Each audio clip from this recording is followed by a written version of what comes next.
ನಾವೀಗ ಕ್ವೆಶನ್ ಮಾಡಿಲ್ಲ ಅಂದರೆ ಈ ಸರ್ಕಾರನ ಇನ್ನೂ 10 ವರ್ಷ ಅಲ್ಲ 100 ವರ್ಷ ಆದ್ರೂ ಈ ಸರ್ಕಾರ ಹೀಗೆ ಹೋಗ್ತಾ ಇರುತ್ತೆ. We should question, youth should question, youth come out everybody. Let us change this. Our country is not democratic anymore. ಇದು ಒಂದು ಡಿಕ್ಟೇಟರ್ಶಿಪ್ ಥರ ನಡೀತಿದೆ ಈಗ. ಎಲ್ಲರೂ ಕ್ವೆಶನ್ ಮಾಡಿ, ನಿಮ್ಗೆ ಏನೇ ತೊಂದರೆ ಆದ್ರೂ ಕ್ವೆಶನ್ ಮಾಡಿ. Come on, protest. We are protesting. This is for your future. You should come join us. ಇಷ್ಟೊಂದೆಲ್ಲ ಪ್ರತಿಭಟನೆ ಮಾಡ್ತಿದ್ದೀರಿ, ಆದರೆ ಕೇಂದ್ರ ಸರ್ಕಾರ ಸೈಲೆಂಟ್ ಆಗಿದೆ, ಏನು ಮಾತಾಡ್ತಾ ಇಲ್ಲ. ಧರ್ಮೇಂದ್ರ ಪ್ರಧಾನ್ ಅವರು ರಾಜೀನಾಮೆ ಕೊಡ್ತಾರಂತ ಅನ್ಸುತ್ತಾ ನಿಮಗೆ? ಕೊಡಲೇಬೇಕು. ಅಲ್ಲಿ ತನಕ ನಾವು ಸ್ಟಾಪ್ ಮಾಡಲ್ಲ ಇದನ್ನು. ಲೈಕ್ ನಾವೇನು ಬೇಡದೇ ಇರೋದೆಲ್ಲ ಕೇಳ್ತಾ ಇಲ್ಲ ಅಲ್ಲ. Like what is needed for this country, what is needed for this state, we are asking that only. ನಮ್ಮ ಕಂಟ್ರಿಗೋಸ್ಕರ ನಾವೇ ಏನಾದರೂ ಕೇಳಿಲ್ಲ ಅಂದರೆ ನಾವು ಯಾರಾದರೂ ಕೇಳ್ತಾರೆ. ನಾವು ಇವಾಗಿನ ಜನ್ರೇಷನು, ಇವಾಗ ನಾವು ಆವಾಜ್ ಎಬ್ಬಿಸ್ಲಿಲ್ಲ ಅಂದರೆ ನಾಳೆ ಯಾರೂ ಆವಾಜ್ ಎಬ್ಸಲ್ಲ. ಇವಾಗ ನಮ್ಮದೇ ಇವಾಗಿದೆ. ನಾವು ಪ್ರೀವಿಯಸ್ ಇಯರೇ ನೀಟ್ ಬರೆದಿದ್ದು, ಅದೇ ಈ ವರ್ಷ ಅವ್ರಿಗೆ ನಮಗಾಗ್ತಿದ್ರೆ ನಮಗೆ ಹೆಂಗಾಗತ್ತಂತ ಗೊತ್ತು. ನಮಗೆ ನೀಟ್ ಅನ್ನೋದು ನಾವು ರಾತ್ರಿ ಬೆಳತಕ್ಕ ಓದಿಬಿಟ್ಟು ಒಂದು ಸಿಂಗಲ್ ಶೀಟಲ್ಲಿ ನಮ್ದೆಲ್ಲ ಡಿಸೈಡ್ ಆಗುತ್ತಿರುತ್ತೆ. ಇವರೆಲ್ಲ ಆಟೋಮೆಟಿಕ್ಕಾಗಿ ಎಲ್ಲ ಲೀಕ್ ಮಾಡ್ತಾರೆ. ಹಂಗೆ ಹಿಂಗೆ ಗೌರ್ಮೆಂಟ್ ಮಾಡ್ತಾರೆ ಅಂದರೆ ಗೌರ್ಮೆಂಟ್ ಏನು ಮಲ್ಕೋಬೇಕಾ, ಏನಾಗತ್ತದು? ನಾವು ಓಟ್ ಹಾಕ್ಬೇಕಾ ಬೇಡ? ಇವಾಗ ಇವ್ರಿಗೆ ಓಟ್ ಹಾಕ್ಬೇಕಂದ್ರೆ ಇವರೆಲ್ಲ ಒಂದು ಸ್ವಲ್ಪ ಏನಾದರೂ ಅದು ತೆಗಿಲೇಬೇಕಲ್ಲ.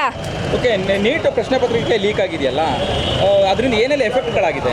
ಎಫೆಕ್ಟ್ ಅಂದರೆ ಎಷ್ಟು ಎಫೆಕ್ಟು ಅದೆಲ್ಲ ಮಾನಸಿಕ. ಇಷ್ಟೆಲ್ಲ ವರ್ಷದಿಂದ ಓದಿದೆಲ್ಲ ಪರವಾಗಿಲ್ಲ. ಇವಾಗ ಅವರು ಒಂದು ಏನು ಓದಿಲ್ಲ, ನೀಟ್ ಎಕ್ಸಾಮ್ ಪೇಪರ್ ಎಲ್ಲ ಈಸಿಯಾಗಿ ಸಿಕ್ಬಿಟ್ಟು ಈಸಿಯಾಗಿ ಡಾಕ್ಟರ್ ಆಗ್ತಾರೆ. ಇಲ್ಲಿ ನಮ್ಮಂಥವ್ರೆಲ್ಲ ರಾತ್ರಿ ಬೆಳಕ ಎಲ್ಲ ಕಣ್ಣಲ್ಲಿ ಎಣ್ಣೆ ಇಟ್ಕೊಂಡು ಓದಿರೋರು ಏನು ಮಾಡ್ಬೇಕು ನಾವೆಲ್ಲ? ಸೂಸೈಡ್ ನಮ್ಮ ಮನೆಯಲ್ಲಿ ಆಗೋ ತನಕ ನಾವು ವೇಟ್ ಮಾಡಬಾರ್ದು. ಎಲ್ಲರೂ ಹೊರಗೆ ಬನ್ನಿ. This is our country, every one is our people. ಇಷ್ಟೆಲ್ಲ ಗೌರ್ಮೆಂಟು, ನಮ್ಮ ಇಂಡಿಯಾ, ನಮಗೆ ಬೇರೆ ಕಂಟ್ರಿ ಎಲ್ಲ ಯಾಕೆ ಡೆಮೋಕ್ರಸಿ ಎಲ್ಲ ಎಷ್ಟೆಷ್ಟು ಮುಂದೆ ಹೊಂಟಿದೆ. ನಮ್ಮ ಕಂಟ್ರಿ, ನಮ್ಮ ಎಲ್ಲ ಸಿಸ್ಟಮ್ ಚೇಂಜ್ ಮಾಡಬೇಕು. ಎಷ್ಟು ಜನರಿಗೆ ನಾವೇ ಮಾತಾಡ್ತೀವಿ ಸಿಸ್ಟಮ್ ಚೇಂಜ್ ಮಾಡಿ ಅಂದರೆ ಒಬ್ಬರಿಂದ ಆಗಲ್ಲ ಅಂತಾರೆ. ಒಬ್ಬರಿಂದ ಆಗಲ್ಲ ಅಂದರೆ ಒಬ್ಬರು ಯಾರಾದರೂ ಸೌಂಡ್ ಮಾಡಿದ್ರೇ ಸಿಸ್ಟಮ್ ಚೇಂಜ್ ಆಗೋದಲ್ಲ. ನಮಗೆ ಜಸ್ಟಿಸ್ ಬೇಕು. ಸೋನಮ್ ಅವರಿಗೆ ಜಸ್ಟಿಸ್ ಕೊಡಲೇಬೇಕು ನಾವು. ಸೆಂಟ್ರಲ್ ಗೌರ್ಮೆಂಟ್ಗೆ ಏನು ಹೇಳ್ತೀರಾ? ಸೆಂಟ್ರಲ್ ಗೌರ್ಮೆಂಟಿಗೆ ನಾವು ಆ್ಯಸ್ ಅ ಸ್ಟೂಡೆಂಟ್ ಅಂತ ಹೇಳೋದೇನೆಂದರೆ, ಫಸ್ಟ್ ಎಜುಕೇಷನ್ ಸಿಸ್ಟಮನ್ನು ಚೇಂಜ್ ಮಾಡಿ. ಎಜುಕೇಷನ್ ಸಿಸ್ಟಮ್ ನಮ್ಮ ಇಂಡಿಯಾದಲ್ಲಿ ಒಂದು ಸ್ವಲ್ಪ ಚೆನ್ನಾಗಿಲ್ಲ. ಏನು ಎಜುಕೇಷನ್ ಸಿಸ್ಟಮ್ ಅಂದರೆ ಏನು ಅನ್ಕೊಂಡಿದ್ದೀರಾ ನೀವು? ಬರೀ ಎಕ್ಸಾಮ್ಸಲ್ಲಿ ಎಕ್ಸಾಮ್ ಅಂತ ಓದೋದು ಮುಗಿತಾ? ಪ್ರಾಕ್ಟಿಕಲ್ ನಾಲೆಜ್ ಏನು ಬೇಡವಾ ನಮಗೆ? ಎಲ್ಲ ಚೇಂಜ್ ಮಾಡಬೇಕಷ್ಟೇ. ಆ್ಯಸ್ ಅ ಸ್ಟೂಡೆಂಟ್ ನಾವು ರಿಕ್ವೆಸ್ಟ್ ಮಾಡ್ಕೊತಾ ಇದ್ದೀವಿ ಗೌರ್ಮೆಂಟ್ನ, ನಮ್ಮ ಎಜುಕೇಷನ್ ಸಿಸ್ಟಮ್ ಕರೆಕ್ಟ್ ಇಲ್ಲ. If we need better India, if we need better future, our student should be like educating.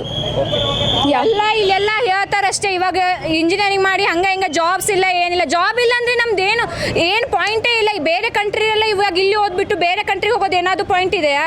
ನಮ್ಮ ಕಂಟ್ರಿ ನಮ್ಮ ಡ್ರೀಮ್ ಇವಾಗ ನಾವು ಇಂಜಿನಿಯರಿಂಗ್ ಮಾಡ್ತಿರೋದು. ಆಮೇಲೆ 4th ಇಯರ್ ಆದಮೇಲೆ ಆ್ಯಸ್ ಎ IT ಕಂಪ್ನಿ ಅಂತ ಸೇರ್ಬೇಕಂತ ಇದೆ.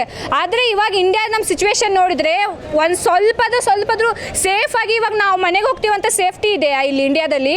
ಎಷ್ಟು ಕೇಸಸ್, ಎಷ್ಟು ನಾವು ಏನೇನು ಸೋಷಿಯಲ್ ಮೀಡಿಯಾದಲ್ಲಿ ನೋಡ್ತಿದ್ದೇವೆ, ಎಷ್ಟು ರೇಪ್ ಕೇಸ್, ಅದು ಏನು? ಯಾಕೆ ಯಾರಾದರೂ ಏನಾದರೂ ಅಂದರೆ ಸ್ಟೂಡೆಂಟ್ಗೆ ಲಾಠಿ ಚಾರ್ಜ್ ಆಯಿತು, ಕೆಲವರು ಸಾವನ್ನಪ್ಪಿದ್ರು ಅನ್ನೋಂಥ ಘಟನೆಗಳು ಕೂಡ ಕೇಳಿಬಂತು. ಏನು ಅನಿಸ್ತು ನಿಮಗೆ? ಏನಂದ್ರೆ ಇವಾಗ ನಾವು ನಮ್ಮ ಸೌಂಡ್ಗೋಸ್ಕರ ನಾವು ಮಾತಾಡಬಾರ್ದಾ ಅಥವಾ ಹೆಂಗೆ? ಇದು ಸಿಚುವೇಶನ್ ಏನು ಅಂದರೆ ನಮಗೆ ಏನು ಬೇಕಂತ ನಾವು ಗೌರ್ಮೆಂಟ್ ಕರೆದು ಅದು ಕೇಳಬಾರ್ದಾ? ಓಕೆ. ಹೆಚ್ಚಿನ ವಿಡಿಯೋಗಳಿಗೆ ಪ್ರತಿಧ್ವನಿ ಯೂಟ್ಯೂಬ್ ಚಾನೆಲ್ ಸಬ್ಸ್ಕ್ರೈಬ್ ಮಾಡಿ, ಬೆಲ್ ಐಕಾನ್ ಕ್ಲಿಕ್ ಮಾಡಿ.